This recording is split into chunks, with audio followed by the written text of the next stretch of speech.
헬단이라고 하는 말씀의 제목으로 하나님 말씀 증거하겠습니다. 최근 한반도의 비핵화 문제를 쟁점 삼아서 북미 간의 긴장이 계속 고조되어 왔습니다. 언제라도 전쟁이 일어날 것만 같았던 살얼음판을 걷게 되었었는데 다행히도 남북 특사 교환으로 인해서 북미 간의 대화가 이제 진전이 되게 돼서 얼마나 감사한지 모르겠습니다. 하지만 앞으로 갈 길이 험난합니다. 정말 많은 복병들이 있을 수가 있고요. 변수들이 있기 때문에 그런 것입니다. 정말 역사의 주관자이신 하나님이 우리 민족을 긍휼히 여기지 아니하시면, 돌보지 아니하시면 한반도의 평화는 없다라는 생각을 다시 한번 하게 됩니다. 1945년 8월 15일 해방이 되었지만은 구소련과 또 미국의 냉전 체제 하에서 남과 북이 서로 동족상잔의 비극을 이루고 또 서로 총뿌리를 겨누고 싸워서 서로를 향해서 미사일을 겨냥하고 핵과 가공할 만한 화학무기를 둔 이 한반도의 비극적인 분단 상황, 이것을 완전히 종식하고 이 땅에 정말 복음 안에서 평화적인 통일이 이루어지기 위해서는 정말 조국에 있는 백성들뿐만 아니라 전 세계에 흩어진 디아스포라 한민족이 조국의 평화적인 통일을 위해서 중단 없는 기도를 우리가 계속 해야 될 줄 믿습니다. 이런 분단적인 상황, 이 분열이 이 성경의 이스라엘 역사에도 고스란히 재현되고 있습니다. 다윗과 솔로몬이 통치하던 이스라엘, 그 당시에는 이스라엘의 통일국가가 가진 국력이 상당했습니다. 그래서 주변에 있는 인접국가들이 조공을 바치기도 하고요. 또 솔로몬의 지혜를 배우기 위해서 멀리서 찾아오기도 하고, 너도 나도 할 것 없이 이 강력한 이스라엘 국가와 교역을 하기 위해서 자처해서 우호관계를 맺는 그런 일들이 참 많았습니다. 참으로 선한 영향력을 행사했던 그런 시절이었죠. 그렇지만은 솔로몬 왕이 통치하던 말기가 되어서 북쪽 지파들, 북쪽에 있는 이스라엘 백성들의 마음속에 불만이 쌓이기 시작했습니다. 솔로몬 당시에는 워낙 그 왕권이 강화되어 있고 또 군사력도 강하고 부가 축적된 게 많았기 때문에 북쪽에 있는 지파들이 눌려가지고 그 불만을 표출하지 못하고 잠재적으로 갖고만 있었습니다. 하지만은 솔로몬 왕이 죽고 나서 그의 아들 르호보암이 왕이 되었을 때 급기야 이 북이스라엘 북쪽에 있는 지파들이 그 불만을 대놓고 표출하기 시작했습니다. 그 솔로몬 왕의 이제 뒤를 이은 이 르호보암이 왕이 되었을 때 예루살렘에서 왕으로 이제 즉위를 하게 되거든요. 그렇지만은 이스라엘 북쪽에 특별히 이 세겜이라고 하는 지역에 가서 북쪽에 있는 지파들에게도 지지와 신임을 얻어야만 했습니다. 그래서 르호보암은 예루살렘에서 북쪽으로 65km 지도를 한번 보겠습니다. 북쪽에 있는 세겜이라고 하는 곳으로 가서 이제 북쪽에 있는 지파들에게 이제 신임을 받으러 갔는데요. 이스라엘 영토를 보통 이야기할 때 헐몬산 한 2,800m 되는 높은 이제 겨울철에는 눈이 덮이는 그 헐몬산 밑에 있는 그 단에서부터 남쪽으로는 아브라함이 정착했던 부엘세바, 그래서 이스라엘의 영토를 단에서부터 부엘세바라고 말하는데 거기를 지도로다 이렇게 반을 딱 접으면 얼추 세겜이 그 중간 지역이 됩니다. 그리고 동서로도 지중해 연안과 그리고 또 중앙 산악지대를 넘어서서 모압에 있는 요단강 동편에 있는 부분까지 이렇게 반을 딱 접으면 또 세겜이 중간이 됩니다. 그러니까 바로 이 세겜이 지리적으로 참 중요한 위치에 있는 것이죠. 그래서 이 르호보암이 그곳에 가서 남유다 예루살렘을 중심으로 해서 왕위에, 솔로몬의 뒤를 이어서 왕위에 올랐지만은 이제 북쪽에 있는 지파들에게도 이제 지지를 받으러 세겜으로 간 것이죠. 그런데 세겜에 가보니까 영 정서가 딴판입니다. 자기가 기대했던 것과는 달라요. 완전히 이전 솔로몬 왕에 대한 반감이 많았고요. 반 다윗 정서가 팽배해 있었습니다. 사실 이 솔로몬이 하나님 앞에 예루살렘에 귀한 성전을 지어 드렸잖아요. 아버지 다윗의 유지를 받들어서. 그건 참 잘한 일입니다. 하는데 이 솔로몬이 하나님께 드린 성전보다 사실은 더 크고 더 화려한 자기 왕궁을 짓는데 혈안이 되어 있었습니다. 그리고 곳곳에 수많은 솔로몬 병거성을 만들어 가지고 국방력을 강화시켰습니다. 사실 왕으로서 국방을 강화한 것이 뭐가 잘못이겠습니까마는 그 방법 자체가, 동기 자체가 선하지 못했습니다. 이 솔로몬은 주변 나라들과 함께 이 정략 결혼을 해가지고 많은 이방 여인들을 데려와서 그런 그 국제 관계를 통해서, 그리고 자체적으로는 그 국방력을, 많은 성들을 만들고 또 공사들을 하면서 이제 국방을 내실화시키려고 했지만 그 동기는 하나님께로부터 떠나서 자기 스스로의 힘으로 나라를 강성하게 하고 또 국방력을 강화시키려고 하는 그런 잘못된 동기가 깔려 있었던 것이죠. 이스라엘의 이 온갖 우상들이 난무한 것들을 보게 되면은 바로 이런 솔로몬의 잘못된 행보를 우리가 볼 수가 있습니다. 이런 솔로몬의 욕망을 채우기 위해서 많은 사람들이 이 노역에, 고된 노역에 동원되었는데 바로 북쪽에 있는 지파들, 북쪽에 있는 이스라엘 백성들이 거대한 토목공사에 많이 동원되었습니다. 하지만은 반대로 이 남유다, 특별히 예루살렘에 사는 유다에 있는 사람들은 고위 정치 관료들이 되고 예루살렘에서 편안한 생활을 하면서 어렵고 힘든 이들은 북쪽 지파들 사람들이 동원돼서 했단 말이죠. 그러니까 민초들의 고난이 이만저만이 아니었던 것입니다. 특별히 이 북쪽에 하솔이라고 하는 곳에 이 솔로몬 병거성을 보면은 옛날 가나안 왕 야빈이 세웠던 그 터이긴 하지만은 그곳에 그 규모가 광대하거든요. 그곳을 이 솔로몬 병거성을 세웠던데 동원됐던 많은 북이스라엘의 그 피와 땀이 거기에 서려 있는 것을 우리가 보게 됩니다. 그래서 이 북쪽 지파에 있는 이스라엘 백성들이 너무너무 힘든 것이죠. 그래서 솔로몬 왕에 의해서 미움을 받고 애굽으로 망명을 간 여로보암을 불러들입니다. 그리고 이제 르호보암에게 공식적으로 자기들의 의지를 모아서, 뜻을 모아서 여로보암을 앞세워서 르호보암에게 공식적으로 이제 항의를 하게 됩니다. 열왕기상 12장 4절 말씀에 왕의 아버지가 우리의 멍에를 무겁게 하였으나 왕은 이제 왕의 아버지가 우리에게 시킨 고역과 매운 무거운 멍에를 가볍게 하소서, 그리하시면 우리가 왕을 섬기겠나이다 라고 하는 그런 최후 통첩과 같은 제안인 것입니다. 한마디로 이제는 더 이상 못 살겠습니다. 이제는 우리를 좀 제발 편히 살게 해주십시오. 그러면 저희가 왕을 잘 받들어 섬기겠습니다 라고 하는 탄원인 것입니다. 이런 공식적인 제안을 받은 르호보암 왕은 이것에 대해서 고민을 하지 않을 수가 없었습니다. 이들의 요구에 대해서 어떻게 반응할 것인가. 그래서 3일간의 말미를 이제 달라고 하고서 주변에 있는 신하들에게 이제 그 의견을 이제 청취를 하게 됩니다. 그런데 의견을 수렴해 보니까 딱 두 패로 나뉘게 됩니다. 하나는 원로들의 의견이었는데 그 백성들, 너무나 힘든 고역에, 노역에 동원된 그 백성들을 좋은 말로 위로해서 달래서 보내라, 이렇게 하는 말과 르호보암과 같이 어린 시절을 함께 지냈던, 자라왔던 신진들의 의견입니다. 그게 뭡니까? 왕의 위엄을 갖춰야 합니다.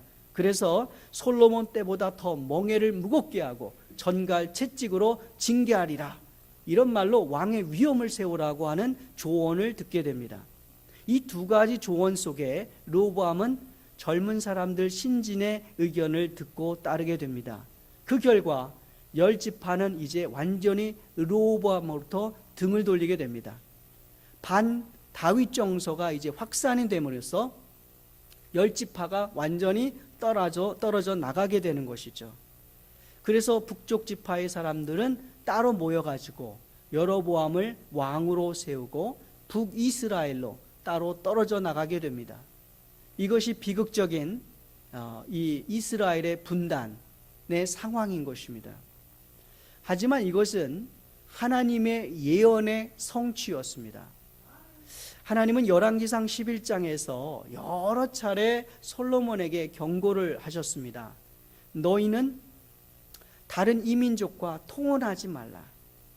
왜냐하면 하나님을 믿지 않는 자들과 결혼을 하고 교제를 하면은 점차로 그들이 섬기는 신들을 섬기게 되고 우상을 섬기게 되고, 그러면서 이스라엘 백성들이 타락될 것을 아셨기 때문에 서로 통혼하지 말라고 하나님이 말씀하신 것입니다. 하지만은 솔로몬은 이집트 바로의 딸을 비롯해서 모압, 암몬, 그리고 에돔, 시돈과 헷 여인들을 후궁으로 막 취하기 시작했습니다. 그래서 그 후궁들의 숫자가 700명, 첩들이 300명에 이르게 되었습니다. 그리고 이들이 그냥 오는 게 아닙니다.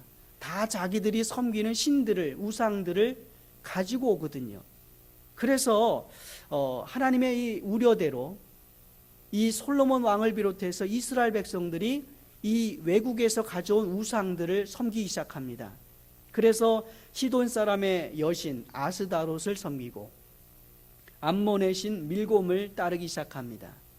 그리고 하나님의 성전 예루살렘이 서 있는 그곳 맞은편에 앞산에 모압에 가증한 그모스를 위한 산당을 세우고 암몬 자손의 몰락을 위해서도 산당을 세웁니다. 이럴 수밖에 없는 것은 자기 후궁이나 또는 첩들이 자기가 믿는 신을 위해서 산당을 짓고 거기서 예배드리겠다 하면은 막을 수가 없는 거예요.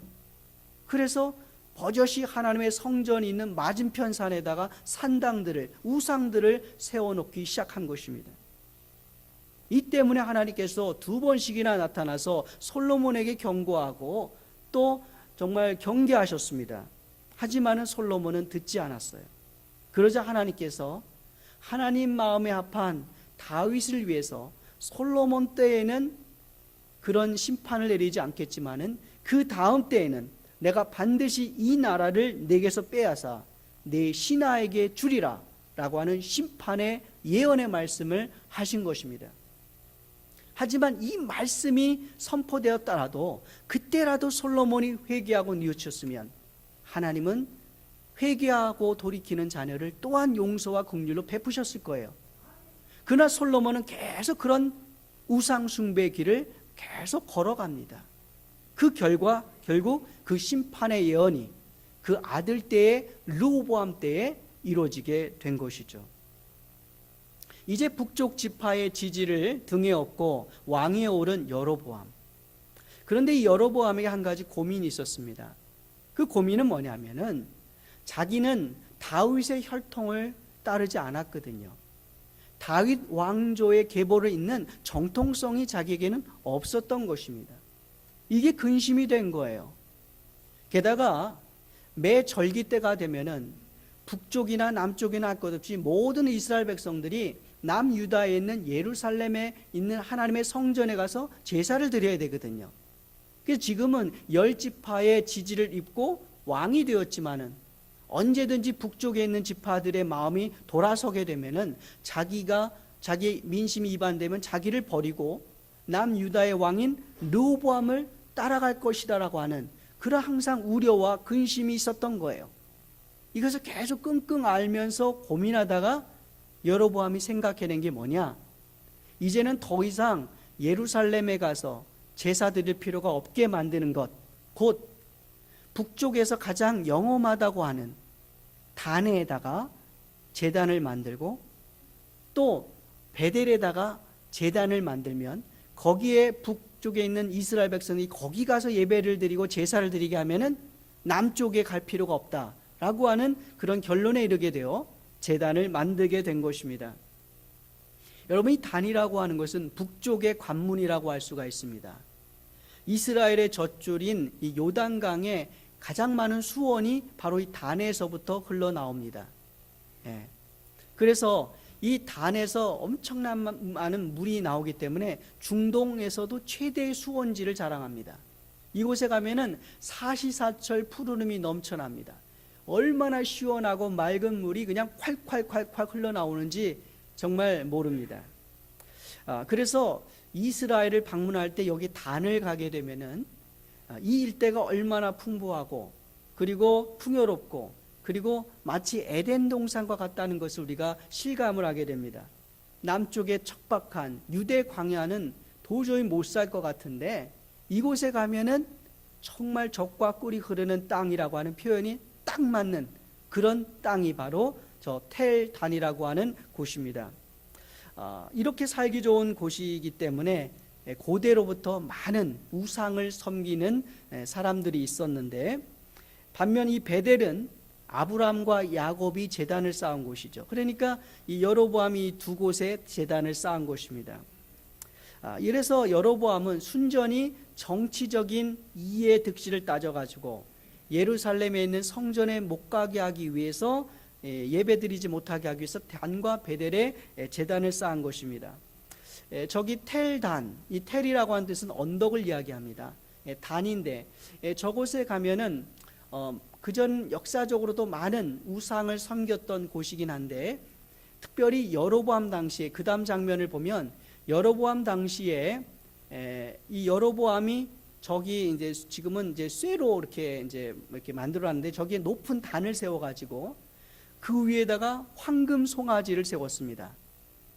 그래서 단과 베델에 황금 송아지를 딱 하니 저기다가 세워놓고서 저기다가 이야기를 하기를, 너희들이 더 이상은 유다의 예루살렘에 가서 제사 드릴 필요가 없다. 바로 여기 있는 황금소가 바로 너희들을 애굽에서 출애굽 시킨 바로 그 하나님이다. 그 신들이다. 이렇게 이야기를 하면서 백성들로 하여금 더 이상 예루살렘에 가지 못하도록 막은 것입니다. 여러분, 이것이 얼마나 하나님 앞에서 가증스럽고 무서운 죄인지 모릅니다. 첫째는 나 외에 다른 신을 섬기지 말고 우상을 만들지 말라라고 하는 십계명을 어긴 것입니다. 두 번째는 하나님을 이 황금소로 대체시켜버린 바로 신성모독의 죄가 있습니다. 셋째는 왕이 저곳에 가서 우상에게 제사를 드리니 신하들을 어떡합니까? 백성들도 따라가야죠. 그리고 아무것도 모르는 어린 세대들, 다음 세대들이 우상의 길을 걸어가게 만든 엄청난 죄가 여로보암에게 있던 것입니다. 여로보암은 여기서부터 한 걸음 더 나아가서 자기의 이런 것들을 합리화시키기 위해서 초막절이 7월 15일이었는데 8월 15일로 바꿨어요. 자기 마음대로. 이런 것에 대해서 거세게 저항하고 있는 레위인들이 들고 일어나니까 한 칼에 잘라버리고 저들을 다 해고시켜버립니다. 그리고 아무나 그 신전에 들여서 저 우상에게 제사 드리는 일들을 하게 합니다. 이런 핍박과 박해가 레위인들에게 있자 레위인들은 어쩔 수 없이 북이스라엘을 등지고 남유다로 월남을 하게 되는 것입니다.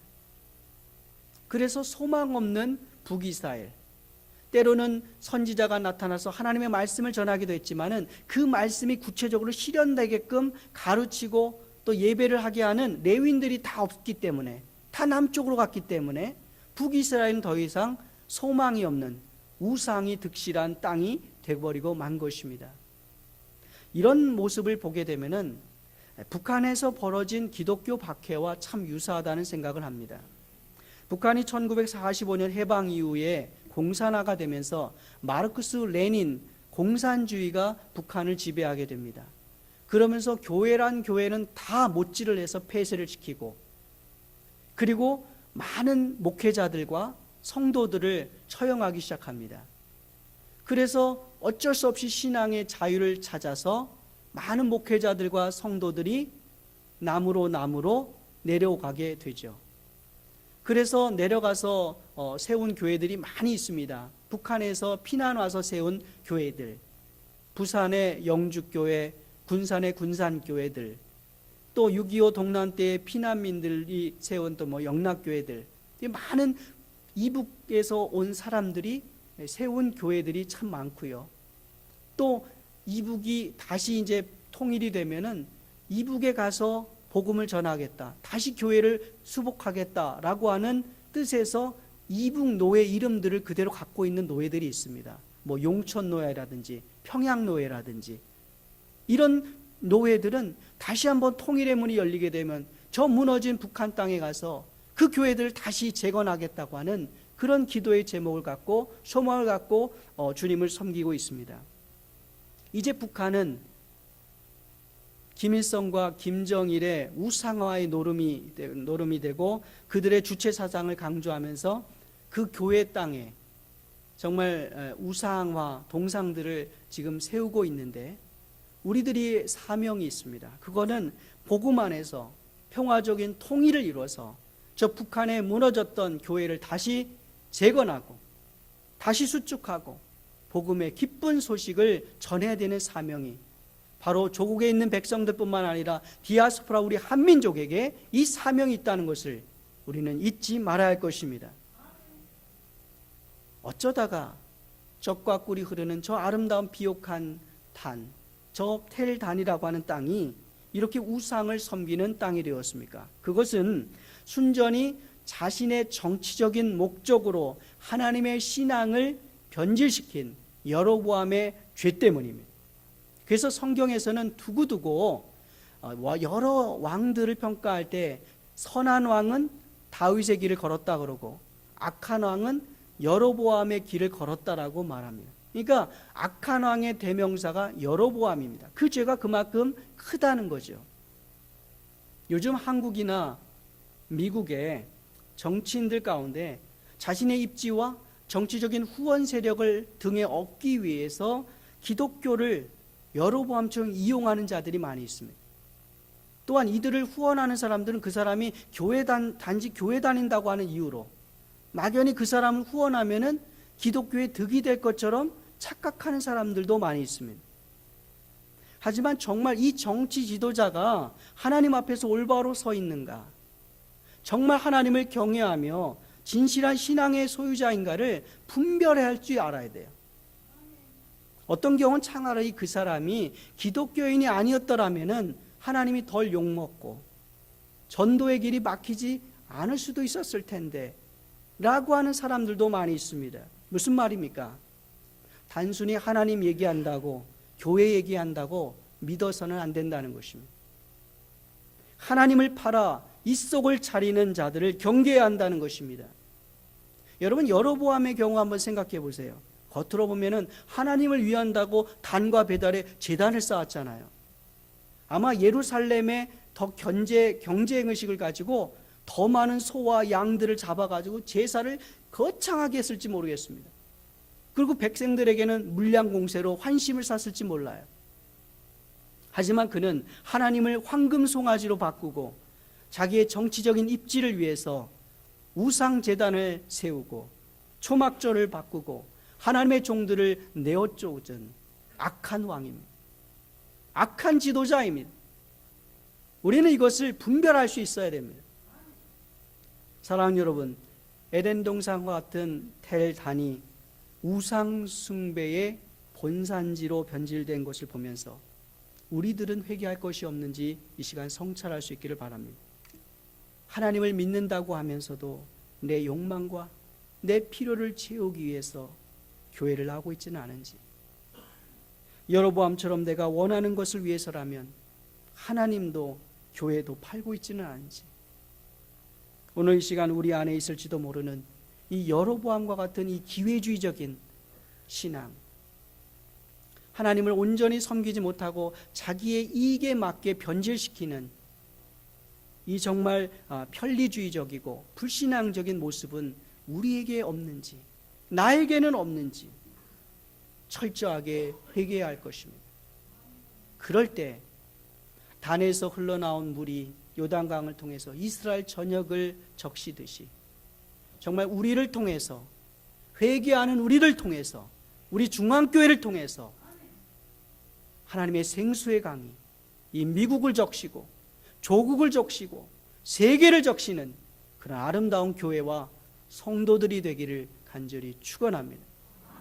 같이 기도하겠습니다.